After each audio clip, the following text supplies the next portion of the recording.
All right, welcome back, gentlemen. Another episode of the Pulse on the Family Bloodline Network. And as you can see, I am on the road yet again,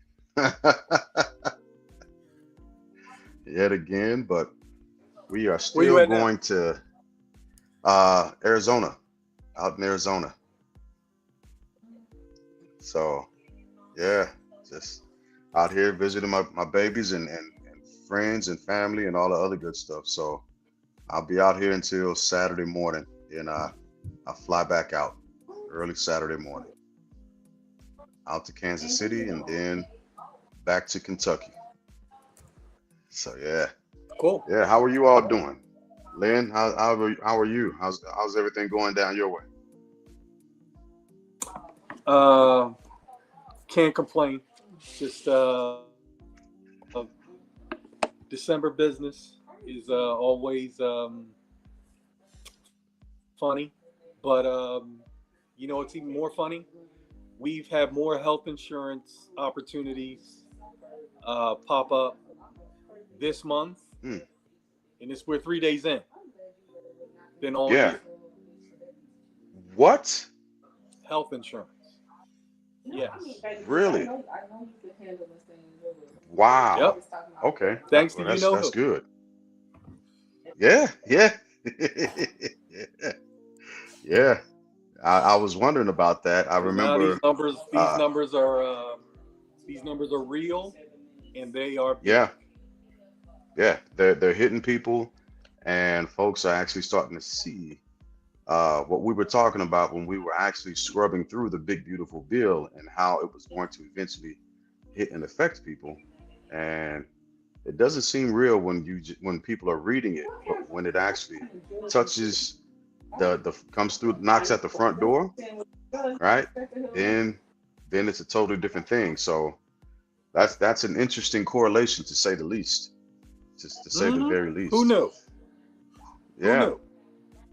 yeah, that's amazing. That's amazing. Rich, how about you?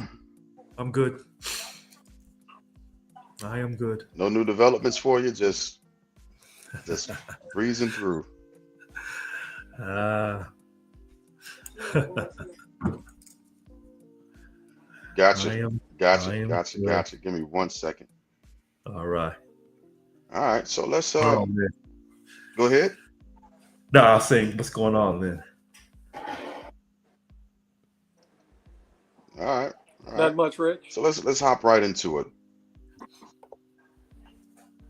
There it is. All right, All right, Venezuela. goddess, Let me start. goddess. Let me start. What's second Yeah, strike?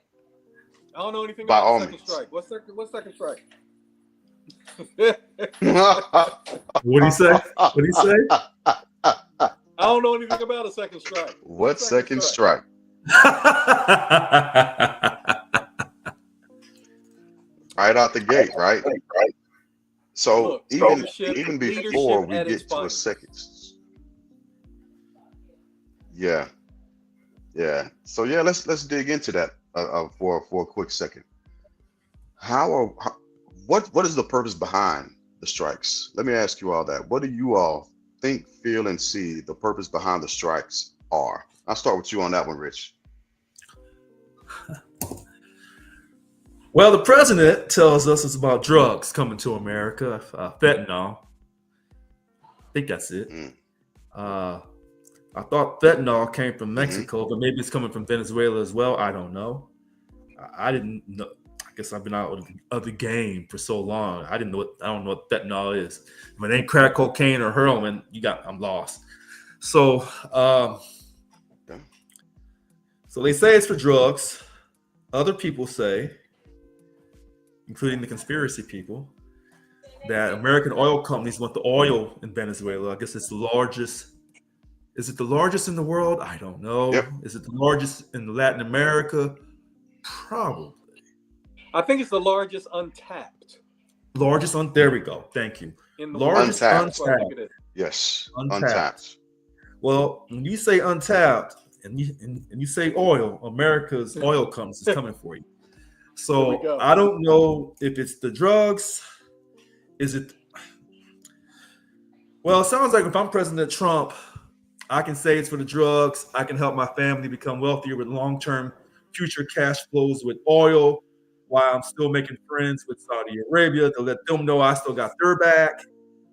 Uh, so I guess the long story is I don't know what to believe. I can't trust the mainstream media. I can't trust everything I hear off. Sometimes I don't know if I can trust myself and my reading ability. Now they tell me tomorrow.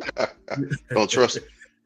Yeah, they say tomorrow Congress is going to have Pete Hegseth come up. So I'm going to jump you. Last point.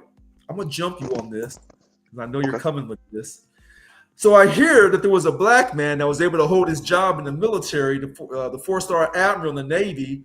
They weren't going to fire him for DEI reasons, but he fired himself by saying he was going to retire at 37 years. Allegedly, he had, given this duty to America, but he was in charge of that command down there. Allegedly, I guess he had a meeting in the White House or with Pete Hegseth, Secretary of War. I guess Admiral Halsey said, well, I'm going to retire right now. Mm-hmm. I don't know if I'm a man or a woman. I don't know if I'm boy or girl. I don't know. I mean, I don't know if I'm bigoted one minute or I'm non-bigoted the next minute. I don't know. I don't know anything. I'm an American. Thank you.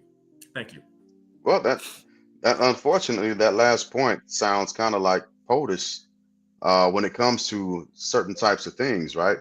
And I'm glad you said that because at one point he was asked, "Are you are you supposed to support and uphold the Constitution?" And he said, I don't know. I don't know. Earlier, on this actual topic, it became another. Well, I don't know anything about the situation. I don't know, and I'm beginning to become even more uncomfortable with a leader who is never in the know ever. Yeah. It's like when it comes down to important things happening, never in the know. Somebody else is making these decisions. He knows Even when about the it auto comes pen. to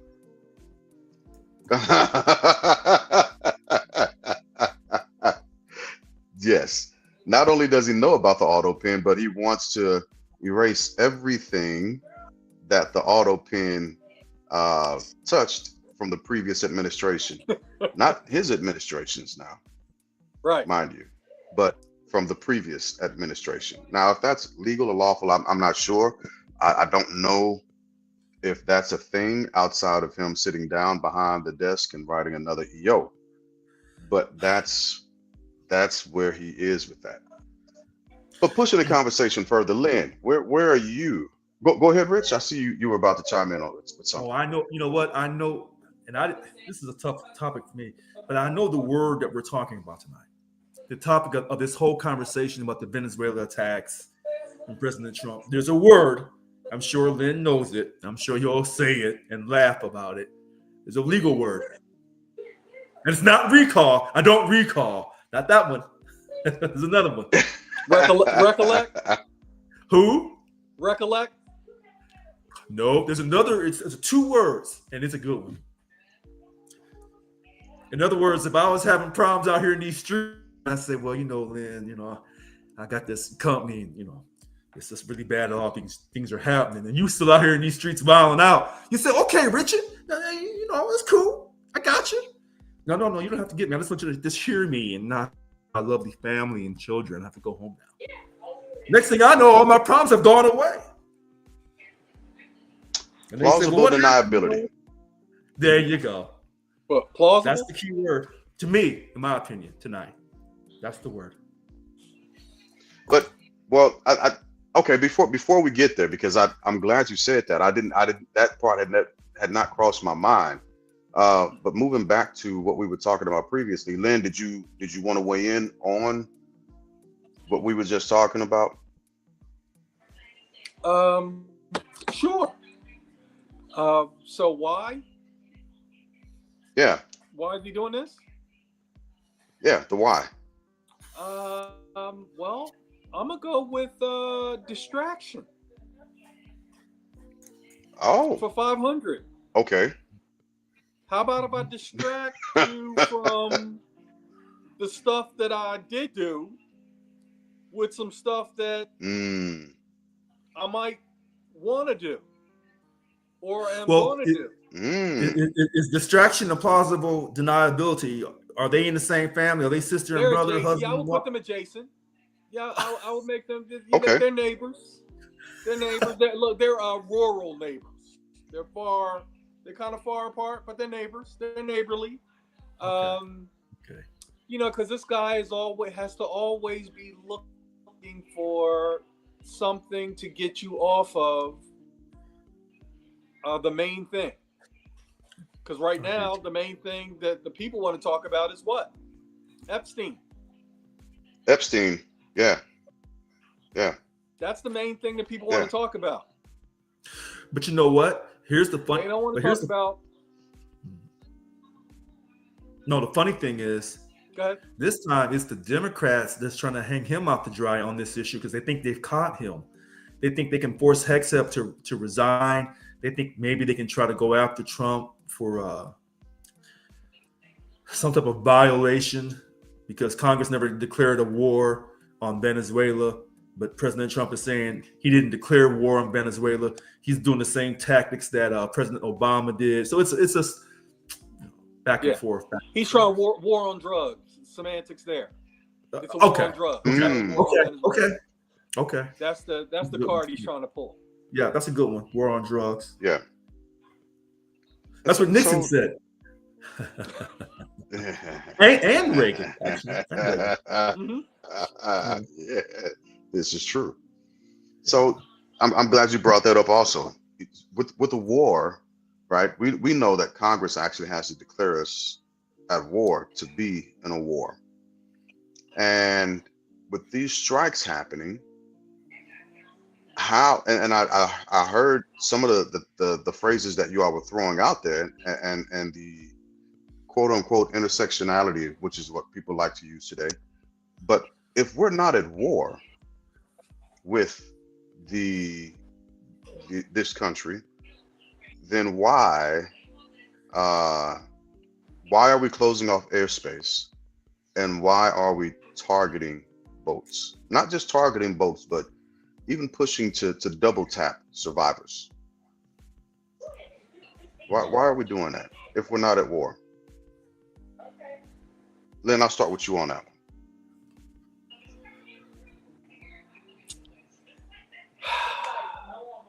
Because this administration has no respect for the rules,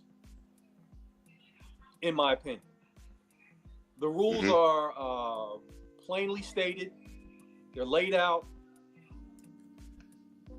All sides understand them.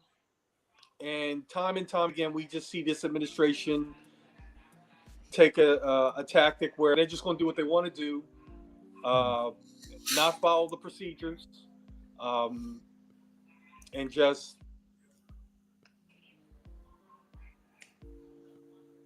go off track and hope that if somebody does check them, that they can win on appeal. Yeah. Because somebody's always going to check them to some level, and they know that going in. So this is where they're like little kids, especially if you got a little boy. Little boy knows you going to check him because he's going to stop right there and look back. And if you don't do much, he's going to keep on. And now all of a sudden, that's the new behavior. Yeah. This is what we're able to get away with. This is the new precedent. Yes. Let's see. Yes. That now you don't see me and Lynn agree a lot. I strongly agree. I strongly agree. And everything that he does, the Democrats have been accused of not having any backbone for so long that every single thing he does They have to take it to court. Mm. Every single thing. If he said he was the president, they said, well, let's take it to court to make sure. And then it goes to the United States Supreme Court, and then the Supreme Court has to figure out how to give this man what he wants because it's a conservative court without losing the country. So, a lot of times we think it's the Democrats and the Republicans and Trump who are stressed out. No, it's actually the Supreme Court on how to keep writing that BS Oh yeah. and the country believes in you. Yeah. Oh yeah. I mean, And it's every day. Yeah. And then they got these big decisions Absolutely. about, if you're born here in the country, I have to get off subject. If you're born here in the country illegally, if your family came over here illegally, and you were born here, do we want to take that off the books? Because they should, even though us black folks as a whole, because we support the Democratic Party as a whole, unfortunately, we won't acknowledge that. There's been all these other situations that Trump's going to do. So if the Supreme Court has 10 cases coming, how are we going to give President Trump at least, I'm going to say 7 or 6 cases of victory that are huge for him, that he won't do something further down the line to make us have to redouble down on what we just did that we knew was wrong. It's, but Polar Knights is absolutely right. I see his comments. I'm recognizing what he's saying. He's absolutely right. Yeah, absolutely. So with that being said, what precedents is the Supreme Court setting for future administrations? What standard are they setting? There's never been a standard. It's just now it's not. It's more obvious now. It's never been a standard. Whatever political party you belong to, that's normally what you will pull for, how you'll decide your decisions. Except in the 60s, that Supreme Court, a lot of them were supposed to uphold the status quo. Oh God, I can't remember their names, but 1 or 2 of them who were supposed to be conservatives kind of started being more liberal in their decision making. That's not going to happen with this court unless Trump does something that's so over the top that Coney Barrett feels offended as a woman and being a very devout Catholic woman, or Kavanaugh or Gorsuch says, okay, hold on a second. You've gone too far. We can't quite do all that you want us to do, President Trump. Now, what's too far? I've been saying this for the last year because I know what I'm going through personally. For a person to be born white in this country and born into wealth and money, have gone to the best schools and never been told that he's ever been wrong ever in his life, and now all of a sudden he gets criticism and he's up in his 70s. I just don't know a white man who's been told his whole life he's perfect, that he gets into his 70s, now he has to take criticism. I kind of have I just can't judge him like that because I just don't know white men that you can criticize when they're in a position of power from the time they arrived on earth in this country, particularly when they got money behind them and they grew up with money. And no one has ever told him, Democrat or Republican, when he was coming up, that he was wrong on anything. So I just, it's difficult for me because I think about this. I'm like, he shouldn't be down in Venezuela because I think about Colonel Gaddafi in Libya. And I thought it was on a different watch, but it's on President Obama's watch. And that hurts my heart because I know that President Obama couldn't do everything for Black America. That's not what he was elected to do. But here's an African president who was trying to go to the gold standard and trying to get all the other countries in Africa to go to a gold standard so they would no longer, so they could basically control their resources and control their future cash flows. Mm-hmm. That's what he was trying to do. And he had the oil to back it. And every person in Libya had a home under Colonel Gaddafi, and they had free education. And if they didn't want to go to get educated in Libya, they could go anywhere in the world and the country would pay for it. But you don't ever hear that, which is the same criticism that Fidel Castro had. I'm not saying I'm for him. I'm not saying I'm against him. But he was doing the same thing for his people, but in his own mannerism down in Cuba. So on one hand, when I tell you I don't want drugs in the inner cities because I know it affects us, I feel strongly about that. But I also don't want America to continue to be the world's government watchdog, the international watchdog, this manifest destiny. If we don't like what you're doing, we're going to out of office. But let somebody try to come over here and run us out of office. Let somebody come over here and try to tell us. Here's the thing, though. This is what I asked before. Who do you want? China or Russia? No, I agree. That's the problem. I agree with you. I don't want either one. Wait a minute. Never mind. We got to keep doing it because you don't want nobody else in that spot. Right. But this is, hold on. This is one of, I wish people are listening to this conversation tonight. This is one of the weaknesses of the Republican Party, because people see me come on here and I go after the Democrats for what they've done to me.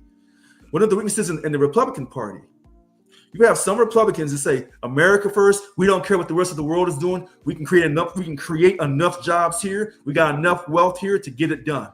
I agree with those, unfortunately, those particular Republicans who feel like that. Other Republicans are saying, no, in order to keep us number one on earth, we have to go and keep everybody else in line. I don't agree with that, because as long as we have nuclear bombs, we'll be fine. Problem is, they say if we can't keep our number one status, then there's a great chance we'll lose our reserve our US dollar as the reserve currency, and we don't want China's yen or anybody else's currency being the reserve status of the world. Right. Then, okay, so I see you on that. I can see that point to you tonight. This is why this is a tricky situation. This is why the Republican Party right now is having some issues. And it ain't because of Donald Trump really so much. But you got some people in the Republican Party who are strong America first. Are they sometimes a little prejudiced? Probably. But the ones who want to go over and tell other countries what to do, are they a little prejudiced? Probably. But those two groups are not as prejudiced as the far right of the Republican Party, who probably have friends, neighbors, and relatives part of the white nationalists. So this whole thing with Venezuela is absolutely. Yeah. So it's I'm agreeing. Keep going. Yeah. So it's opening up this Venezuela situation. I don't want to see us down there. I don't want to see none of our troops get hurt, because they're going to get hurt when they go to that Middle East, when there's a pushback from Hamas over the situation in Gaza, in Israel, and Iran. There's going to be a pushback. We're going to lose men and women, and I hate that. So I'm caught. I'm in a dilemma. I'm glad you said that, because that's the tie into last week when we were talking about the 6 Democratic representatives who came out and told military members that they are to not obey unlawful orders, right? And pushing that even further into the alleged 2 survivors of the last bombing, and then those survivors essentially being double tapped, right? They got the double tap, and Has that been confirmed? So the double tap. Well, that's the process. That's part of the process that's going on tomorrow with the questioning in Congress with the Secretary of Defense or War, or whatever he wants his title to be now, and the admiral that they threw under the bus, right? So there's 2 things that I want to say, right? And then this was getting pushed to Lynn. The first thing is, which humane military has ever done that to a group of people? That's the first thing. And the second thing is, what war? What war? Right? So, Lynn, pick up on that one. Where are you at with that? That's not done. It's not done. Well, it is. It probably is done. But when it is done, the repercussion is you're brought up on war crime charges. That's the result of that type of behavior. And so, we want to play a game where we're going to break the rules of war, where we're not even in a war, but we're breaking war rules, and then don't want to have to deal with the repercussions of breaking war rules. What are we doing? Wait a minute. You're positioning yourself. Hold on. You're positioning yourself to not be the number one cop Mm. on the globe. And then once again, you got to go back to who do you want? You want China or you want Russia? Or do you want Well, another player in That's that role? yeah. wait a minute. Speaking of the war rules, because I remember when I was in the military, and they talked about the Geneva Conventions and rules of engagement and all that. Hmm. I hate to sound like a person from the Middle East. I hate to sound like I'm supporting or understanding or giving sympathy to Hamas or Hezbollah, Al Qaeda, ISIS, or any other unknown terrorist organization. But when they say We something know you're about, not. We know you're not. yeah, good. Because when they say that, hey, we don't care about the white man's rules because you make the rules and you break the rules. And then when we spoke to the Native Americans on those reservations years ago, they said, don't trust the white man. And now, black man, I'm already having insecurities about how my family got over here to begin with. So this idea of the rules of engagement and war rules. So the white man tells us 1 minute, okay, we're gonna do it like this, and then he changes his mind later on and gives an amendment, a qualifier, reasonable explanation, exceptions to the rule. So this idea, and this is what President Trump kind of knows. I can break these rules. We white people. We make rules, we break rules. We got the most nuclear weapons. We decide who's in charge and who's not. Well, hold on, Mr. Manifest Destiny. Even though you told me you were going to do this, and so I have to respect you with your Southern hospitality. You told me up front. So when we talk about rules and being humane, anytime we've done something on a double tap, no, we wouldn't know because usually the military wouldn't be involved. It would be the CIA. Okay. Or somebody else we hired. Plausible deniability. So in this case, Pete Hegseth is saying, I'm tired of us, quote, pussyfooting around. We're going to get our macho back. We're going to get our white man's self-esteem back. Okay, cool.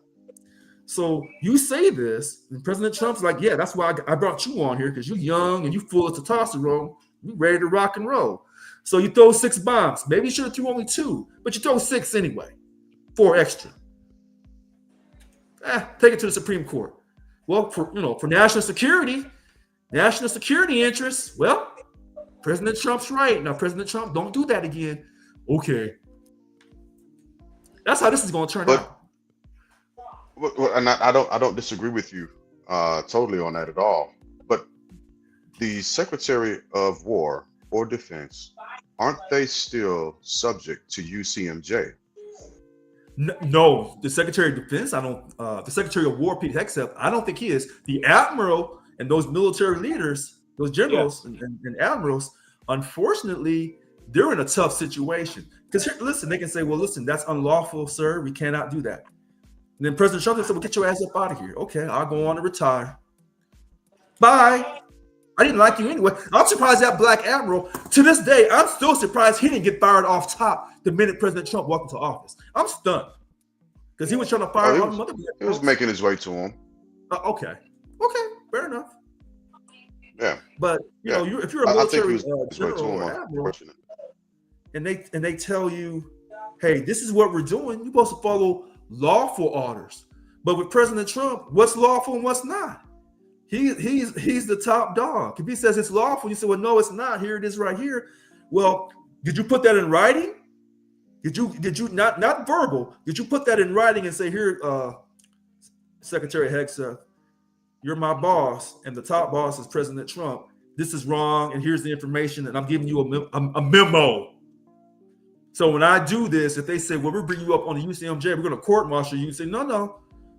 I informed the management above me that this was wrong, and they said you will do it anyway. So the brother. So I just go ahead. Yeah. So the brother, Admiral Hosey, ironically, he said, you know what? I ain't even taking these chances. I know who. Look, I may have 4 stars, but I know who I am. So he just said, I'm out. Now, if all the generals, the general who's under attack now for this double tap, when he got promoted to take that position, if he had said, no, I'm not doing this either. And if you have general or admiral after admiral in the Navy taking over this Southern Command or this command down here in the Venezuela area saying, we're retiring, and you get 4 or 5 admirals retiring in succession because they say it's unlawful, now that's different. But if you one said it's unlawful, he ain't doing it, the other one said, oh, I'll do it, it's lawful, then what is it? Yeah, yeah, and you're correct. Lynn, go ahead and weigh in on that. I mean, I wholeheartedly agree with what I'm picking up what Richard is putting down. Damn. This ain't good. Uh-huh. I said this What? ain't good. What? This gotta be first pick? Huh? I gotta be Stephen A. Smith? I mean, what's No, going no, on? I'm just saying if we're all agreeing tonight, if we're all agreeing, Well, no, I heard we're not all going to agree on everything, but there are Right. some things that because we're talking facts, Well, here's the where problem. we get hung up, Yeah. I think, is when we go down that conspiracy road. But right now, everything is pretty much Wait a minute. factual. Well, hold on. Uh-oh. Wait a minute. If we agree on this fact of this situation and how it's going to be interpreted, if we're agreeing, then that tells us the Republicans and the Democrats have a possibility to agree. That's the first thing. This thing about the oil that Polar Knights is talking about, and then I'm talking about that we've heard on these videos. If you watch enough videos, you'll be able to catch people in their lies, but you got to watch a lot and you got to read other, quote, conspiracy stuff offline in books. And the history tells us in this country, well, that's how this country was founded. Land and opportunity. So are we just going to Venezuela over some drugs? But see, let me tell you how he set this up. Right. So let me tell you how he set this up. When he took office and he said, I'm going to send troops down to Mexico and stop those drug cartels. And I said, absolutely. And Jay Glass jumped on me. No, we ain't having it. Now he's down to Venezuela and said, well, this is where I really wanted to go. Now I can get this oil. He played me and you.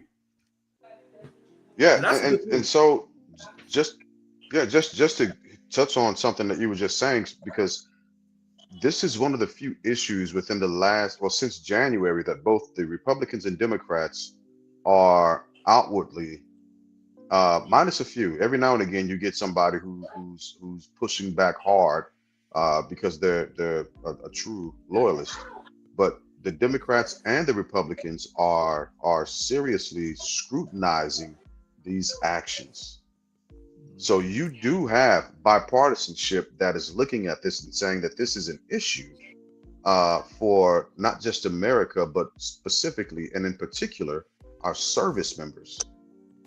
Because just like you all were saying, I was just looking at a Chat GPT about SecDef, and you all are completely right. This Secretary of Defense is a civilian position, and so anything that comes out of that in the form of legal repercussions would be tried under something different.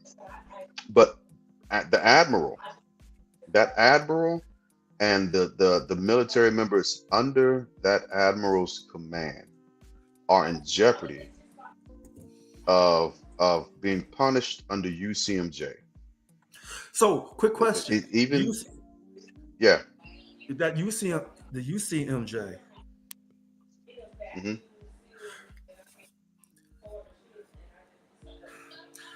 Could President Trump pardon them? Because if you court-martial them, politics will be involved again. Because if you court-martial them, then when Trump wants something done and he goes to Hegseth, and Hegseth goes to the leadership, military leadership, the Pentagon, and says, I want this done, and they're too afraid to move, you'll disrupt this country. So in a sense, he would have to step in. If they were going to be court-martialed, Trump would have to come down on the military and say, if you court-martial them, if you thought I'd let January 6 people get off, oh, these people are getting off and getting promoted. So that's a tricky situation. Now, maybe he's playing the long game and saying, you cannot court-martial them when I want something done. Now, if he thinks it's going to haunt him, like when he builds his casinos, Lynn, if the money ain't right, well, I'm turning my back on you. So if he feels like it's going to hurt him, then he'll turn his back on him. If he feels like he can really get impeached, Who's building a casino? no, I said Who's building if casino? we're building a casino for Trump, he doesn't really want to pay us our money. Not really. He will if he has to. Oh, but he doesn't really want to. Oh, we're one of his contractors. Yeah, you're right. He'd rather pay his lawyers.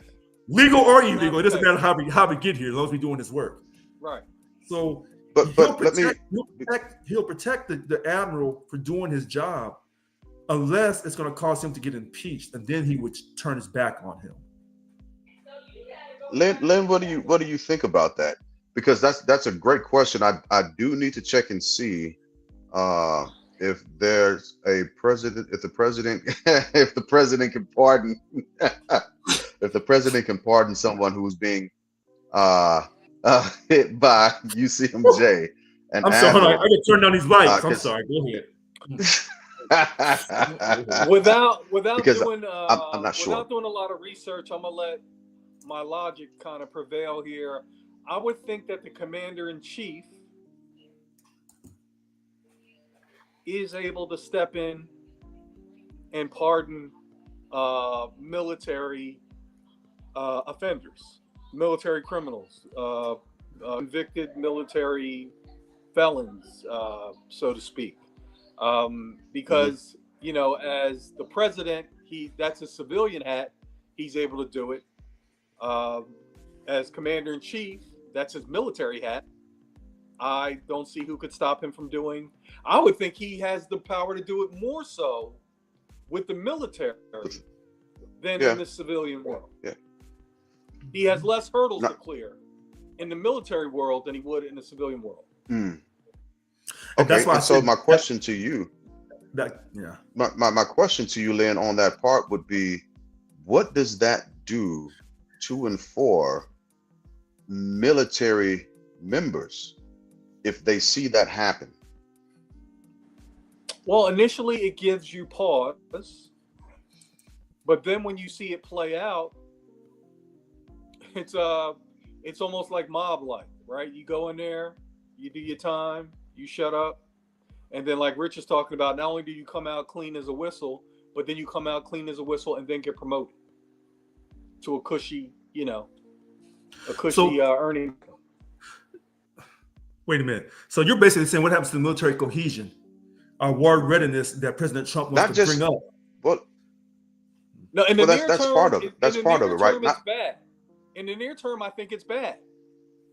But long term, you're going to see people play out and work for people in a positive way. But in the moment, sure, it's bad, and it's going to affect morale, and it's going to affect the way people process orders and things like that in the near term. But in the mid to long term, people are going to say, well, wow, okay. If you do your penance for X amount of time, you come out, with a good record and a promotion, not bad. But you got to see that. So then what does that do for? Yeah, but what does that do for the integrity and the influence of the UCMJ in its entirety? If that's what it weakens military it makes members. it something that people like, Well, because it's right now it's a guardrail that people want to stand clear of, because if that brown file that you got starts to get thicker and thicker, it's an inch thick, now it's an inch and a half thick, that could be problematic for you long term. So that UCMJ is what keeps people in line. But if you see it being manipulated like this, like, go ahead, you're gonna get in trouble today, but next year you're gonna be cool. That's bad.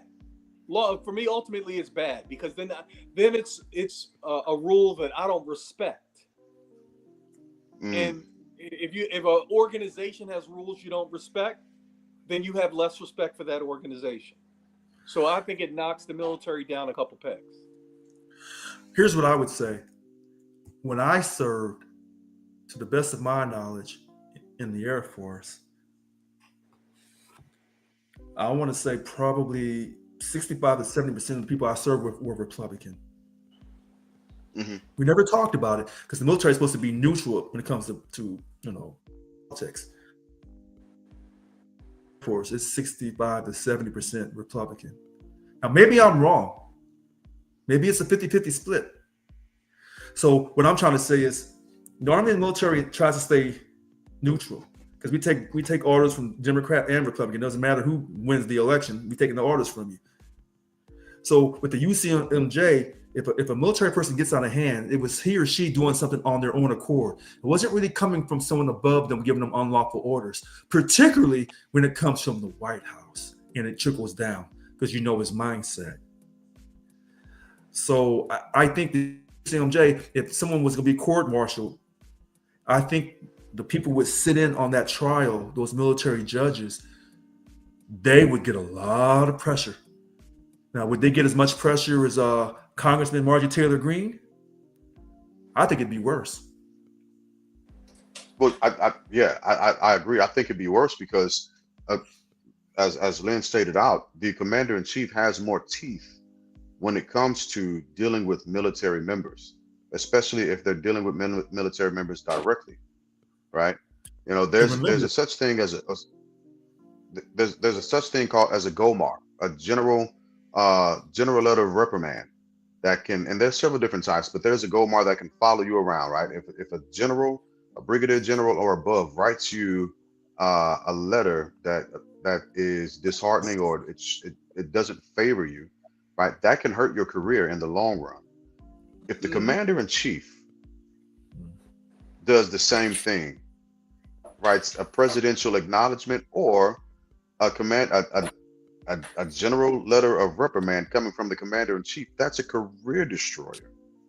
But it's also at this point dealing with the standard military wide, the actual law, the standard that military members have been able to hold to the fire, sometimes successfully, sometimes not. But at least there was a standard in black and white in place that military members could turn and begin to defend themselves against unlawful orders, right? Or But go ahead. those unlawful orders you're talking about would just come from within the military. What I'm saying is, with this particular president, when them orders come downhill and they're told to go out and do something, because of social media, family and friends, neighbors, and you're saying you're going to do something, that those orders are coming from the White House. So when you do something and you say, well, Richard, that was unlawful what you did, but it came from my boss, and my boss, top boss, goes up to Pete Hegseth, Secretary of War. And he told me this is what we want done. Now, Pete Hegseth, with his plausible deniability, says, well, hey, go do this, but do it and get it done. And then you do a little extra. Then you say, well, I didn't know you was going to do that, but you told me to accomplish this. Because if I didn't accomplish this mission the way you wanted it, I'm not going to be sitting here tomorrow. Now it's tricky.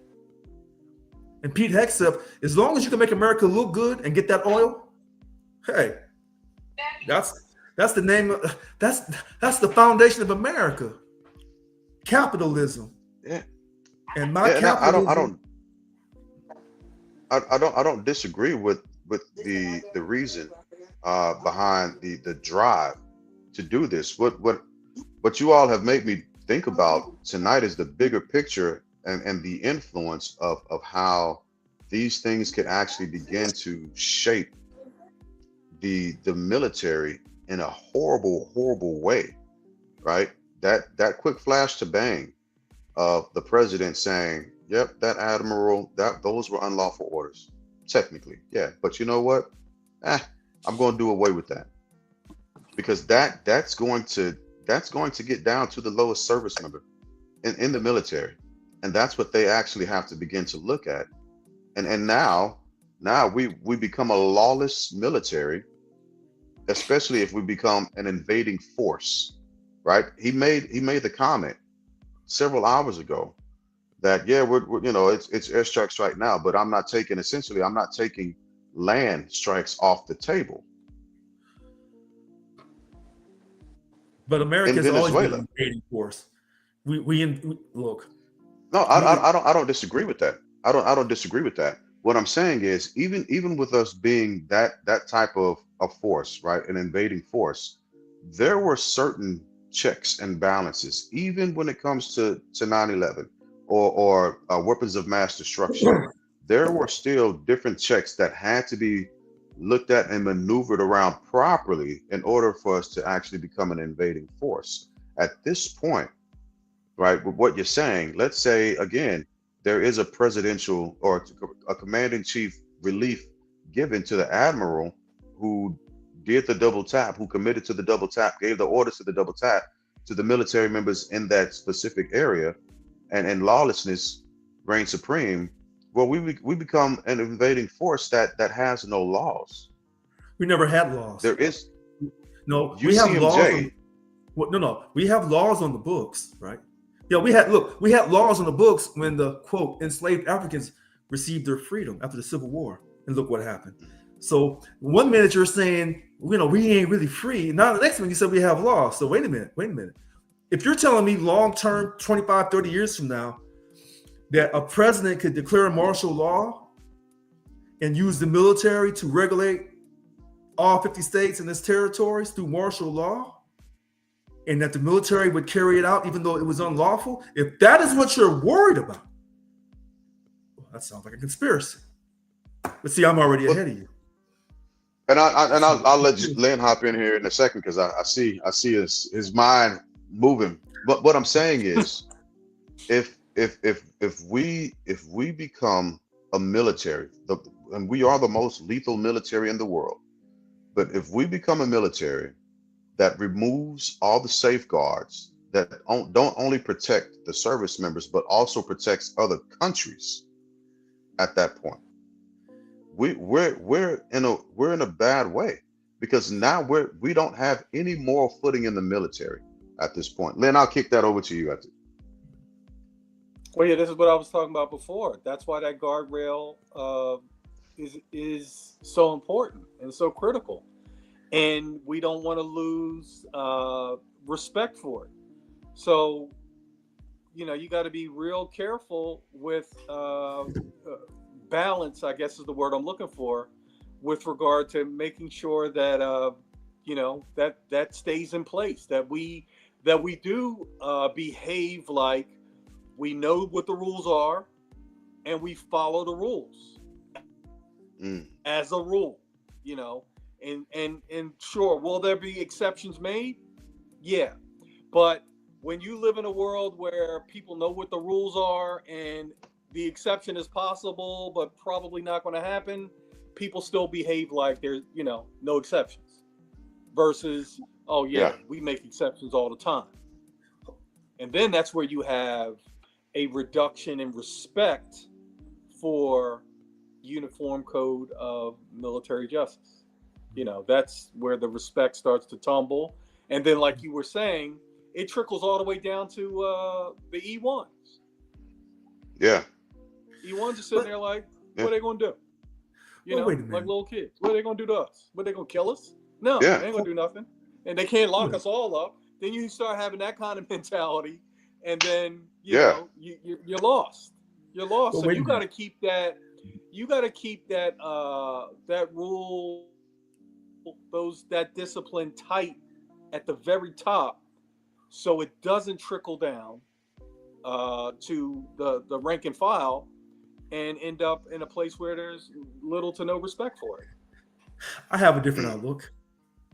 Okay. I saw that. I saw that, Richard. Listen, y'all keep talking about these guardrails. Now, we three black men in this country. We three black men in this country that can be pulled over just because while we're driving. Okay? Ain't no damn guardrails. See, I wrote down, there is an illusion of justice for all to be distributed blindly. That ain't the foundation of this country. That's not the foundation. That's not what the Mexicans tell me. That's not what Native Americans tell me. That ain't what they tell me. Hell, but they don't have to tell me anything. So, no, we give out this illusion that we're a country of law and order. We'll break those rules in a hot minute for some money. Oh, yes, we will. Yeah. Yes, but we're not talking about the country. We're talking about the military, which has a higher standard of discipline. Wait a minute. Okay, okay. I That's give you the the higher difference. standard of. Not an I give you that. undisciplined, not an Mhm. undisciplined sheriff or state trooper that pulls Right. one of us over. But Right. let me Okay. ask you Yeah. this: if all three of us are wearing suits, if we're suited and booted, because I've yet to see this on film on a body cam, where somebody suited and booted gets dragged out of their car and beat within an inch of their life and I shot. wish. I wish Congress. I While wish. where I they, wish. I wish. I've never seen a Wait. brother in a suit. Wait a minute. Wait a minute. I wish Attorney Cochran was still alive because I think he got. He didn't get dragged out the car, but he got stopped once and he was suited and booted in L.A. And then he ended up. Well, once again, I'm giving you the rule. Right. Right. Okay. That's fine. Yeah. There That's are fine. exceptions. That's fine. That's fine. Okay. But So the rule, my thing. that's not what I see. That's not who I see getting dragged from the car. So if my Shot memory. instead of taser. But Wait a minute. If my memory Right. serves me correct, talking about the military has a higher level of discipline, and I agree with that. But the military just became desegregated, I think, in 1948 with President Truman. So the military, yes, it's a great thing. I served. All of us served. All right. But they're a reflection of our society. And again, the foundation of this country was some people came over, saw land, didn't see land titles, and even if they did see some land titles, if you don't got enough muskets and strategy to hold it, we taking it. right. That's Yeah. the foundation of this country. Yep. So when they put their guardrails in, we were serving coffee. Coffee, when maybe they had cream back then. I don't know. We weren't even considered human beings. So on one minute, I agree with you, but if I look at it from a liberal perspective, from a Democrat, from a terrorist, from a Native American or minority perspective, they'll tell you in a minute, we ain't got no guardrails in this country. That's why we want to No, destroy everything and create guardrails. and I'm not disagreeing with you in that stance, but again, just moving this back to the armed forces portion of it, right? Right. What we do know is that I know a lot of people say that the military is not a social experiment, but it actually is because the military has led change for the country way before the country was able to actually make that same change. And it's generally because of the pressure points that we have been pushed into with each other, right? Although there were still moments of segregation, and even now today, black soldiers in the army still get punished at a higher rate than our white counterparts when committing the same offense. The difference, however, is once we go to UCMJ and we begin to look stuff up, and if you go to case study and you see what's happened, right? You have a better chance of fighting and winning your case in the military than what you do as a civilian. Oh, I disagree. Oh no. I disagree. I'm a part of that actual thing, right? I've had to actually And you're go not part of this and actual thing in the civilian side. That's the tricky well, thing. that's what I'm saying. That's what I'm saying. Well, In yeah, the that's why it's keeping military, the military. Well, let me ask you, Jay, yeah, what is the equivalent of a public defender in the military? it's a JAG officer. They're all JAG officers, and depending on where they're working, generally speaking, the higher ranking JAG officers work for that commander and not for the actual service member.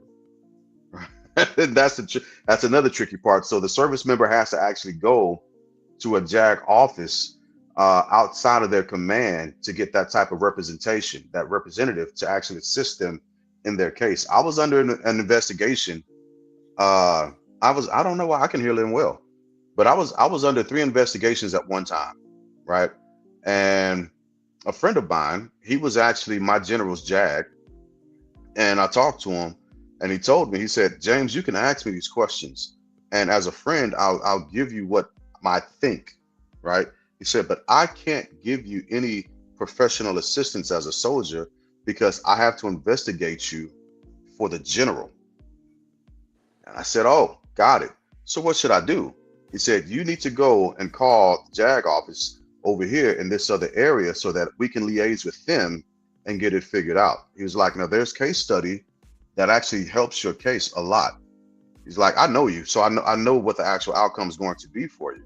He said, but you can't use me. Don't come to me. I'm not the guy for you. You've got to go use a separate JAG officer in order to assist you. And what I will say that in the military, you have a better chance if you're going in front of in front of judges, or you're getting court-martialed. You have a better chance in the military of actually winning your case, or at least having your case be looked at fairly, than what you do in the civilian world. And that's why I think it's so important that UCMJ, these standards have to be protected. UCMJ, it has to be protected, because if not, y'all know service members that we're all service members are one minute away from pandemonium, and it's the only thing keeping service members in check is UCMJ and the discipline that it makes us, that it holds us to. Well, my experience in the military and going through the civilian court system, whether it's criminal or civil, no, I would say you have a much better chance outside the military. But I'm coming out of the Air Force. Now, Army, y'all play things a little differently. Y'all can go upside somebody's head, lose a stripe, and get the stripe back in a year and a half. Air Force, no. Lose a stripe, it's going to take you a minute. You may get it back, but boy, you're going to be put through something. So, yeah, but if you ask different people who served, the country about going through the UCMJ versus going through a civilian court, you're gonna get some different answers. All I'm simply saying is, I agree. Yeah. What President Trump is doing with his Venezuela thing is no different than any other president when they want to go out and do something against a foreign country. When there's lobbyists saying there's some oil there and we need to get our hands on it. Listen to this.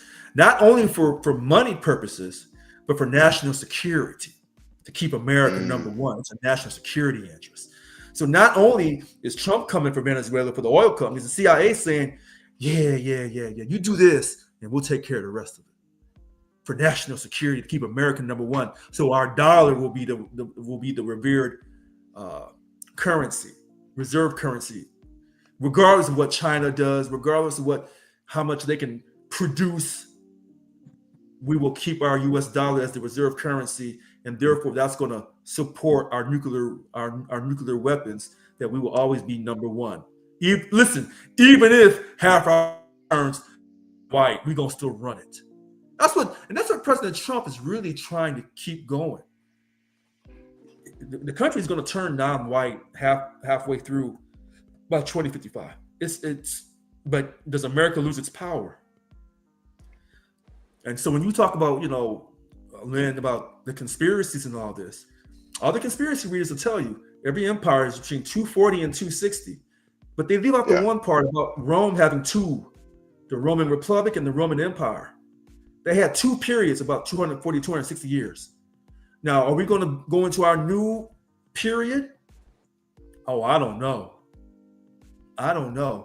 But I can guarantee a lot of Republicans are worried about losing their status as white people of America who dominate the world. They're worried about it, and they'll do anything to keep their money. In order to keep their status, you got to keep your money.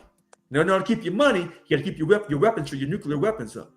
I've always said, hey, I don't mind you putting money into the military, but don't sit here and tell me when you print that money out of thin air from a bank that you don't control, that you can't produce money for people's health care. That's a lie. And that's why sometimes I get worked up because you can print all this money up to go bomb somebody. You can send billions upon billions to these other countries to rebuild them after you take their natural resources forever because you're setting up infrastructure through military bases. But don't tell me you can't give healthcare to this country and then say, well, we give healthcare, it won't be the same. I don't want to hear that kind of lie. This is where the Democrats are absolutely right about universal healthcare. This is where AOC and Bernie Sanders, I don't care how they demonize them. Oh, I'm sorry. I'll stop. I'm pausing you out. I'm pausing you out because that's my pitch for next week's topic. Actually, Oh, I wanted us to actually begin to actually look at that because we're still waiting for the White House to present their their plan. oh, the Oh yeah, distraction, it's So I almost mid kind of December, gave, isn't it? distraction. That's what It's you just almost said, mid right? December, yes, isn't it? yeah, Mid December. yeah, Yeah, yeah. Well, wait a yeah. minute, wait a minute. Maybe they'll come So out right after that the Epstein. Maybe after the Epstein stuff comes out, and they redacted about, I don't know, 45% of the names. I don't know. Guessing they'll come out. right.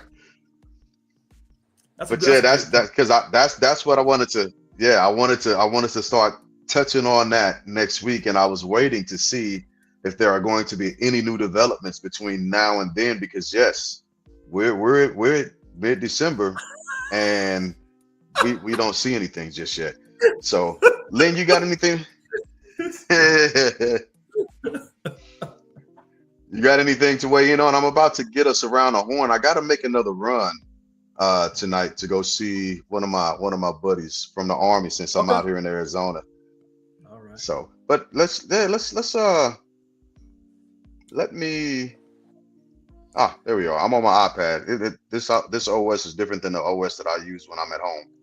But Uh-huh. let's get around the horn real quick.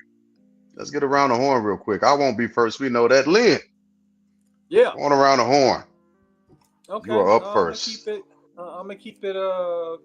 Short and sweet.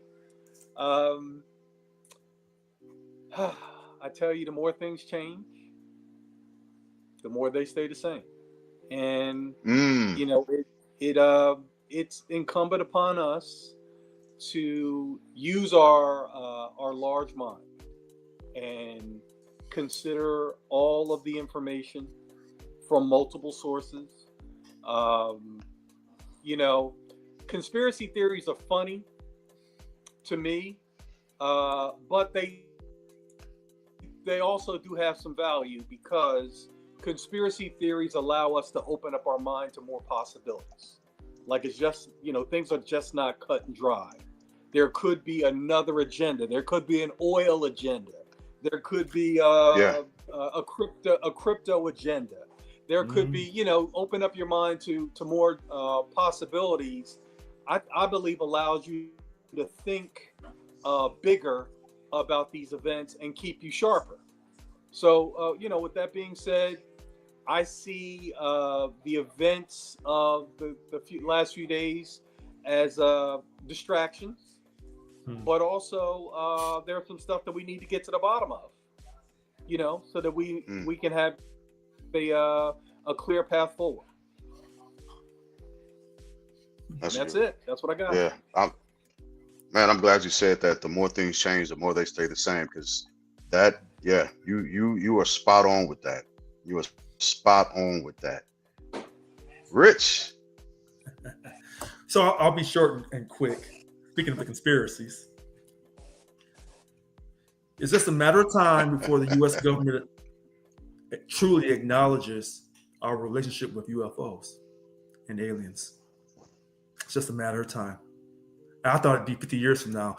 It won't be 50 years from now. It's just a matter of time till we really find out how AI is going to either totally disrupt the job market in this country, or we'll learn how to keep our jobs and still work with AI. But this is coming Mm, to a head. Has nothing to do with President Trump. This country has been on this path for a long, long, long time. And I still believe in this country. I still believe in the people. And we'll make it through this. God bless America. God bless America. So but around the horn for me real quick, there was a lot that I actually wanted to dedicate to this actual topic, but I made a promise to a brother, and I have to make sure that I do what I said I'm going to do, which is why I got to get out of here soon. I just want to remind the American public. Listen, there was a man that was pardoned who moved tons of cocaine, Allegedly. and got a presidential. No. He was. That's what he was literally arrested for. No, Right, his wife and said he he didn't do it. recently. His wife said, but that's okay. I gotcha. But he pushed narcotics, right? And he was released by the same person who said we're Uh, we're we're blowing boats up because of narcotics. I want to remind America that the whole reason why, or not the reason why, but the way we got the road that was laid and paved to get to where we are today was started from somebody saying we're going to keep the drugs out of America. I've said this once and I'll say it again. The cartels aren't the problem. Drugs aren't the problem. It's Americans who love drugs. That's the problem. Whether it be alcohol, coffee, fentanyl, or meth, it's the actual addict that's not actually being treated. That's the issue. All these other things, drugs won't do themselves if you lay them on the table. I've never seen, any marijuana laid on the table to start smoking itself, ever. America, you have to do a better job of looking in the mirror and giving an honest movement of self-evaluation. That's my around the horn. Outside of saying, I'm glad Steph and Lynn are having a good time with this and things are picking back up because that's a great thing to hear. That's a great thing to hear. I love hearing success stories. We're back to where I'm glad well, you y'all are know, doing well. hey, wait a That's it. minute, wait a minute. You know how those capitalists are? They gonna win whether the country's up or the country's down. Them capitalists, they gonna get there. So, took me a long time to say that line. Look, Get there. look, that's the life of a broker. When I was a stockbroker, I learned that lesson early on in my career, and I would even tell my clients. I said, "Look, you can buy, I'm gonna make money. You can sell, I'm gonna make money, but I can't guarantee that you're going to make money between your buys and sells." And Mm, that's capitalism. You know, getting paid for the transaction. This is what I tell people that all up in the air over gambling. I said Mm. the bookie the bookie's getting paid off a transaction. The bookie don't need to yeah, fix the game. The bookie just needs the game to be played. They're getting a vig either way. Who no But matter how do you who know the wins, bookie? no matter who But how do you know the loses. bookie? But how do you know the bookie doesn't have some bets on as well? Huh? How do you know the bookie doesn't have the bets as well? He has his own personal bets. Well, The he bookie. can. He can, but that's not smart. The smart play is just let the games get played and get your money, get your transaction. Somebody's gonna win, somebody's gonna lose. Don't matter which one happens, you're gonna get paid. Stock goes up, stock goes down. Don't matter. Brokers getting paid. And what do we call those and people we on? we What we call brokers on Capitol Hill? Lobbyists. Leaders. Lobbyists. lobbyists. Oh, okay. Them too. Leaders. Lobbyists. Right? Well, here's what They I'll get the say. money from someplace, Uh-huh. and they give the money to you know, whatever congressperson needs to get that money to sway that vote. And Uh-huh. every time they move that money, they get a transaction fee. They're And look, brokers. we I want to make sure that JJ LaHaye 74, I want to make sure that we acknowledge him because sometimes we say things that black folks don't like. Sometimes we say things that white folks don't like. I'm always saying something that Latinos don't like half the time. So, we try to be straight down the line Yeah, and really tell it for what it is, not just from our own personal perspective, but from an unbiased perspective to the best of our ability that doesn't violate our life experiences. And I'm just proud that I have other men I can talk to who look like me, who may not have the exact same opinion on every single issue, but they're willing to engage with me without trying to blow my head off. or call me the N word on a rap song, Oh man. I'll stop there. Let me Yeah. stop there. Let me stop there. Yeah. Let me stop. But with that being said, as always, good people, we thank y'all for hanging out with us, stopping in and enjoying the conversation.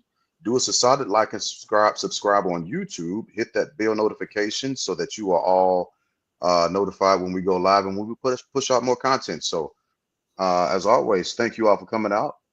God bless and good night.